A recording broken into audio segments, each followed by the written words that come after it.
This episode of Behind the Mindset is brought to you by Bosch Home Comfort.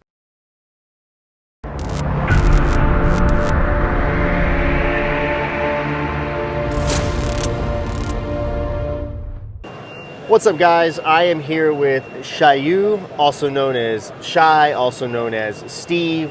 Exactly. He's got many names. He's a mysterious man. This guy comes from the Bosch world, so welcome. Thank you, Ben. Thanks for having me. Hey guys, my name is Shiyu. I'm the Senior Product Manager from Bosch. And we have a lot of wonderful products. It was a quite journey for Bosch team to grow since 2016 when we're selling the heat pumps until now. I'm more than happy to talk about it. Yeah, so I think a lot of people recognize Bosch as a household name, right, from the appliances, right? Yes. Dishwashers, washers and dryers. Exactly.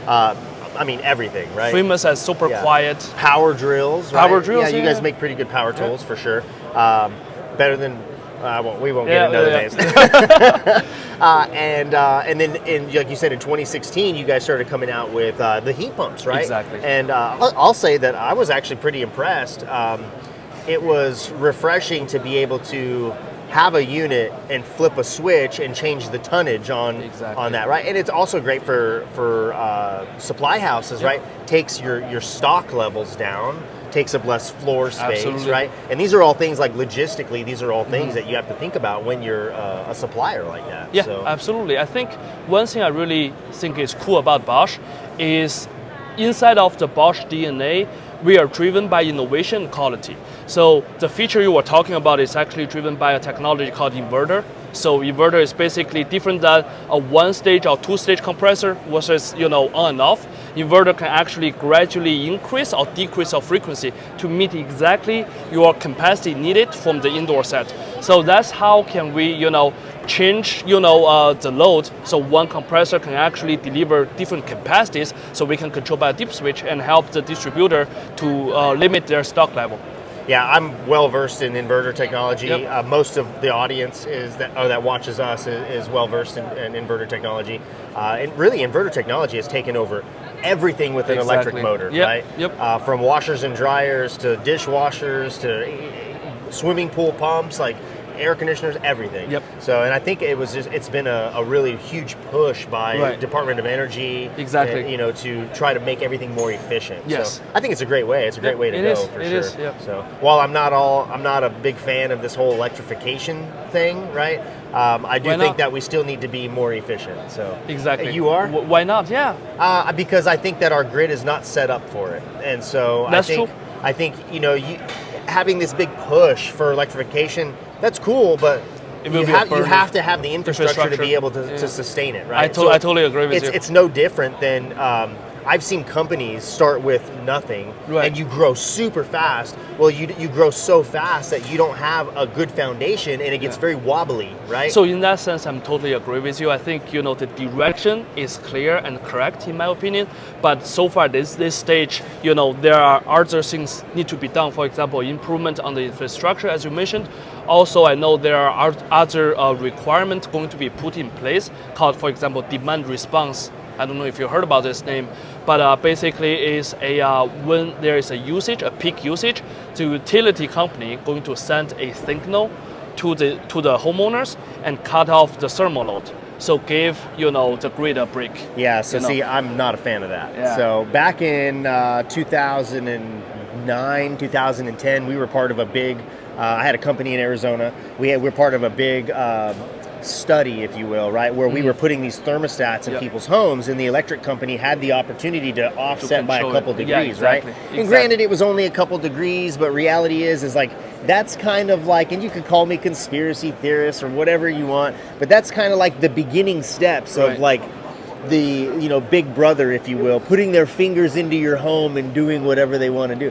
I'm just not a fan of that. Feels weird. Yeah, I'm not a fan of that. So I'm a fan of natural gas. I think there's plenty of it, right? I think it burns relatively clean. And so I'm just a fan of it. I think it's a better heat than electric More heat. efficient. So I think there's a trade-off, right? Absolutely. There's pros and there's cons to both of them. Also depends on the regions as well. For example, I'm from New England regions. Dual fuel is very popular. I will recommend dual fuel in any of the horses. I'm a big fan of dual fuel. Exactly. When you have a chance of burning furnace, right? But burning natural gas in a furnace, as long as you're using a high efficiency furnace, it's fine, Yep. right? You still save the energy. You're burning it as efficiently as possible. Very efficiently, exactly. And the same thing with propane. Like if I had as a contractor, if I have a customer who has propane, Yep. my first thing is let's go dual fuel. Absolutely. Right? Like let's burn that propane when we need to. Efficiently, Yeah, exactly. and as efficiently as possible because propane is not cheap. Exactly, You know? I mean, just exactly. filling up my little 5-gallon for my grill. How is much is expensive. it? How much is it? It's like $25. I mean, it's and it lasts for a decent amount of time, but still, it's just annoying. Right. $25 for this? Come on, Yeah, man. exactly. And everything in price is going up, so it is what it is. But yeah, so I kind of want to talk about. Bosch is cool. There's a lot of cool things happening at Bosch, but I want to talk a little bit about your journey, Sure. right? So obviously, your Texas American accent, that's pretty unique, So you're obviously from China, Yes, right? I was born and raised in Beijing, China. I got my undergraduate in China as well. I flew to US for my master's degree, major in mechanical engineer. After I graduated, I joined Bosch as a test engineer. So I worked a lot of things in the lab, making connections of the pipe, configure the units, make commissionings. And after all that, I got promoted to be a mechanical engineer. So instead of working in the lab, actually designing some works, compressor, optimize the refrigerant circuit. Spent another 1 year in the mechanical role, and I got changed to product management. So it's safe to say you know a little bit about a little bit. Exactly. Touched everywhere. A little bit. Yes. So when you moved here to the States, did you know English? I do know English, but not very well. So I learned English in a hard way of just talking with the professors and Just classmates. doing it, Just yeah. doing it. Yeah, so it's challenging enough to go into college to an engineering degree, Exactly. right? And then also to have to learn a second language at the Right, same with time. all the technical terms, it was a hard time for me. Yes. That's crazy, man. Well, you're doing well. Oh, thank you. I So, appreciate it. you're hanging in there. So you go from learning the engineering side of things. So how long ago was that? How long have you been with Bosch? So I have been with Bosch for 6 years. Okay. 6 years. Yeah, it was a long journey. Cool. So you kind of came in right at the launch of Exactly. all that HVAC stuff. Yeah, that it Bosch was did. all the fun part. Yeah. So Okay. Bosch, started to selling IDS, which is the first heat pump product. In 2016, I joined Bosch in 2018, so a year and a half after. Okay. Yeah. It takes a couple of years to get all the bugs worked out, right? Exactly, So yeah. you stepped Perfect in timing, right in the exactly. perfect timing. Yeah, that's it. That's Yeah. it. So, okay, so you go from that, you're into Bosch, and then what does the future hold for you? Are you happy with where you're at? I'm want to very- get promoted within Bosch? I'm very happy with Bosch. I got promoted this year, changing from a senior product manager into a business lead. So now it's dual role. I still have the senior product management role, but another 50% of my capacity is allocated to a business lead for the air source heat pumps, including furnace. So I think that's a super excited role for me because it's actually can use my entrepreneur mindset to drive the business growth for Bosch. That's cool. So going from China to the States, obviously there's a huge difference, Yeah. right? Population, technology, culture, and big city, right? Yeah. Kind of everything's more spread out now. I mean, you're in the Boston area, but still, it's probably not even close to where you said Shanghai, Beijing. Beijing. Okay. yeah. So looking at all that, like, how do you take that in? Like, how do you adjust to that? When at my 20s, I'm 31 now. When I was my 20 years, I feel like I'm a city person. I like go to bar with my friends, having parties and all that. It will be similar in Boston, in Beijing. As long as you have friends, right? But now I having a family, raising my daughter. I'm more like I live in suburbs. I enjoy living in suburbs. It's quiet. I have my neighbors, still have my neighbors. We can hang out with each other, having a barbecue and all that. But not so many interactions with more interactions with the nature. I can go to a trail. I can do a lot of things in my backyard. I'm super enjoyed family time. In the suburbs. That's what I will say. Yeah. Very nice. Very nice.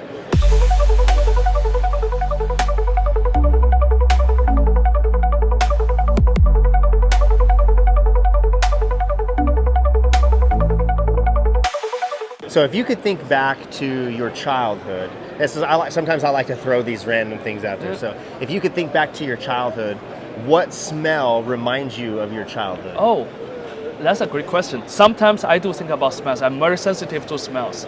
I think I would say, the smell of the spring, in Beijing there's a wind. Spring in Beijing is very short. Like Boston, it feels like jump from winter to summer directly, in 2 weeks. But the smell in the spring, in that 2 weeks, together with the wind, coming to you, that smells make me remember my hometown. Nice. Yeah. Nice. And when you grew up as a kid, was it in the city? I grew up in the city. I grew up in a campus inside of a university in Beijing. Got it. Yeah. So, a lot of my friends, their parents are teachers and professors from universities with my parents. So that's the culture I grew up with. Yes. Okay. If you could travel back in time to meet any person to ever live, Yeah. you can't change history, but you can spend 10 minutes with them, who would it be? Of course, it's my father. Okay. People have up and down. People make right and wrong decisions. Is your dad still alive? Yeah, he's still alive. He's still alive. Yeah, sorry, I made this too sad. Actually, I was in Beijing October last year, so I spent a great family time with my parents. Both of them are alive. I think we made a decision back then of leaving the university and start his entrepreneur. Ship. He still owns the company. It's a good company, not big, but a small business. If I had the chance to get back to him, spend another 10 minutes, describing the world today in 2025 to him, I think that would be fantastic. That's cool. Yeah. That's cool. So, bouncing back to your engineering side of things, how hard would it be for a guy who spends 20 years as a contractor, right?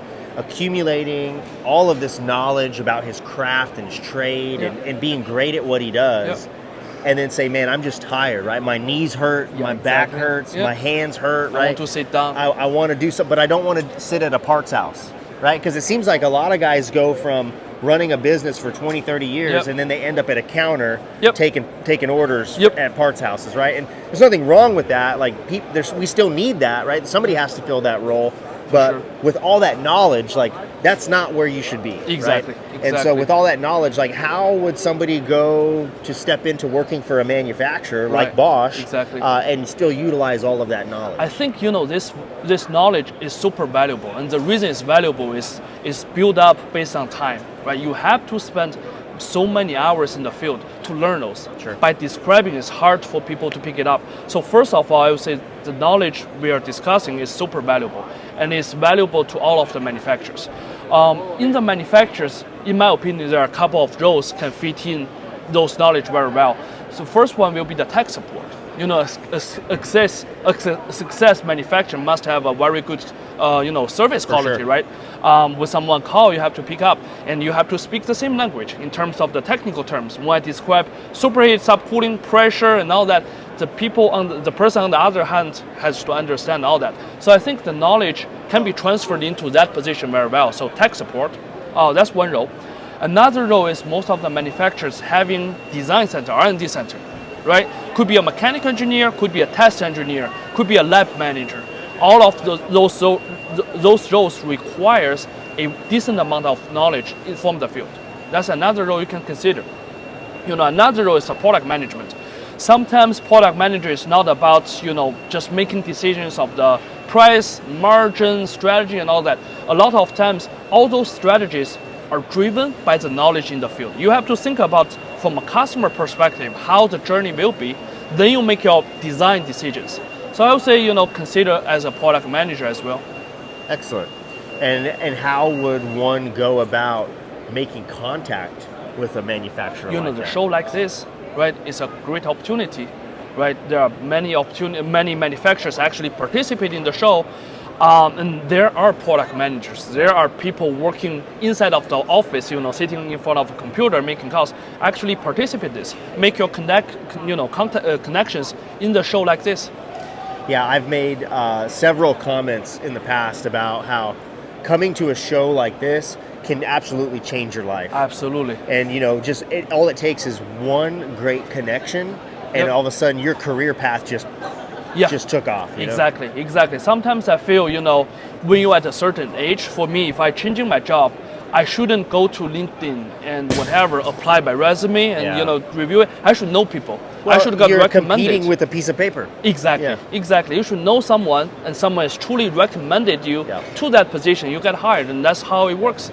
Yeah, it's really no different than being a contractor, right? Yep. And you getting a personal referral for a Exactly. job versus Exactly. somebody going online and go, "Oh, this company looks like a good choice." Exactly. You know, "Oh, they got good reviews." Exactly. No, I asked my neighbor, or I asked my dad, or I asked my uncle, right? Yeah. And use this guy. Don't use anybody else. Exactly. Just use this guy. Yeah, Exactly. so it's the same way. So Yep. relationships go a long way. You know, coming to a show like this, right? Meeting somebody like you Yep. who's involved in Bosch, right? And now oh man, you seem like a good guy. You're really smart. Yeah. I'm gonna fast track this, right? Exactly. And obviously you can't guarantee a job for somebody, right? Right, but you can opportunities are put there. them in the right place at the right time. Absolutely. For sure. Yeah, and Yeah. introduce them to the Yeah. right people. And also, if you're a tech guy, that's one thing I want to mention, that I spend a lot of time in the field and talking with the contractors. Nowadays, I notice there are super young, smart, talented contractors, technicians using some fancy tools to do the measurement. I think they are very tech driven. Marketing is another areas or job opportunities for them, because I notice there are many marketing departments. Let's say, sorry, let me rephrase. So many people work in the marketing department in a HVAC manufacturers. They are very tech driven of the social media and all that, but they don't have much knowledge on the inverter technology, on making connections and all that. But so if you work in the field today and you are tech driven, you feel very comfortable with create a content, right? Try marketing as well. Why not? That's another opportunity for them. Very nice. Yeah, it'd be interesting to go from being a contractor to to go into marketing, right? But when you look at like this podcast, you look at what I do on social media, like that's all technically marketing. If right? you think about this, service is part of marketing, right? Make all the service videos, created the service videos, posted on the YouTube. Sometimes when a contract calling you, having this issue, refer them to watch this video. It's a 2-minute video, could exactly help these scenarios because it happens very often. Yeah, for sure. Right? For sure. Right on, man. Well, dude, awesome chatting with you, Yeah, man. that's awesome. So, one more question for Yes. you. If you could leave somebody with some advice, not related to HVAC, maybe it is related to HVAC, I don't know. Yep. If you could just leave life advice as a 31-year-old, right, Yep. immigrant, Yep. right, and entrepreneur, Yep. and just somebody who's made a life for themselves, Yep. what would you say? I would say you have to talk to yourself. Understand what is your advantages, because everybody is unique, right? You need to understand your advantage and take advantage of your advantage. Could be your connection, could be your language, could be the knowledge you have, could be anything. But you have to truly understand what is your advantage and how to transfer that advantage to help you in your career, your life, and all that. But before you're doing that, you have to talk to yourself and understand all that. I love that. Yeah. I love that. Leverage your resources. Leverage your resources. That's exactly the I point. love it, man. Appreciate you, man. Thank you. It's great chatting with you. Thank you so much. Yeah. We'll see you guys next time. Take care.